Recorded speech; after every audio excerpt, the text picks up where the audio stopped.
চাওক মুখ্যমন্ত্ৰীটোৱে এজন মানুহ তেওঁ স্পাইডাৰমেন নেকি ছুপাৰমেন নেকি যে তেওঁৱে চব কাম কৰিব কোনো মন্ত্ৰী আজি যোগান মন্ত্ৰীয়ে যোগানৰ বিষয়ে নাজানে শিক্ষামন্ত্ৰীয়ে কেতিয়া পৰীক্ষা হ'ব মুখ্যমন্ত্ৰীয়ে কয় পৰিবহণ মন্ত্ৰীয়ে পৰিবহণৰ কথা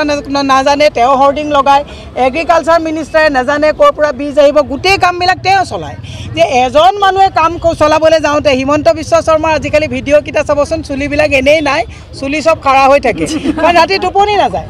কাৰণ এজন মানুহ তেওঁতো ছুপাৰমেন নহয় সেইকাৰণে মই হিমন্ত বিশ্ব শৰ্মাক যোৱাকালিও কৈছোঁ আপোনাক ৰেষ্টৰ প্ৰয়োজন আৰু চিকিৎসাৰ প্ৰয়োজন হৈছে কাৰণ ৰেপিষ্টক যিজন মুখ্যমন্ত্ৰীয়ে ৰেপিষ্টক হিন্দু মুছলমান বুলি বাইফাৰ্কেট কৰে ডিষ্টিংগুইছ কৰে আমি কৈছোঁ ৰেপিষ্ট হিন্দুৱে হওক বা মুছলমানেই হওক তেওঁক দৃষ্টান্তমূলক শাস্তি দিব লাগে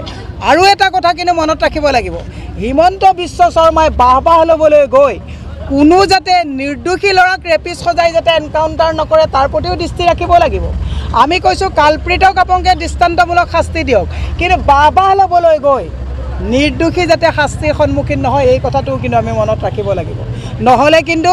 নিৰ্দোষী মানুহ কেতিয়াবা যে এনকাউণ্টাৰ নহ'ব সেইটো আমি আগতে আদালতত কৈছে যে বহু মানুহক এনকাউণ্টাৰ যি 48টা এনকাউণ্টাৰ হৈছিলে নিৰ্দোষী মানুহৰ এনকাউণ্টাৰ হৈছিলে গতিকে আমি কৈছোঁ যিসকল কালপ্ৰিট তেওঁলোকক দৃষ্টান্তমূলক শাস্তি দিয়ক কিন্তু কালপ্ৰিট ধৰাৰ নামত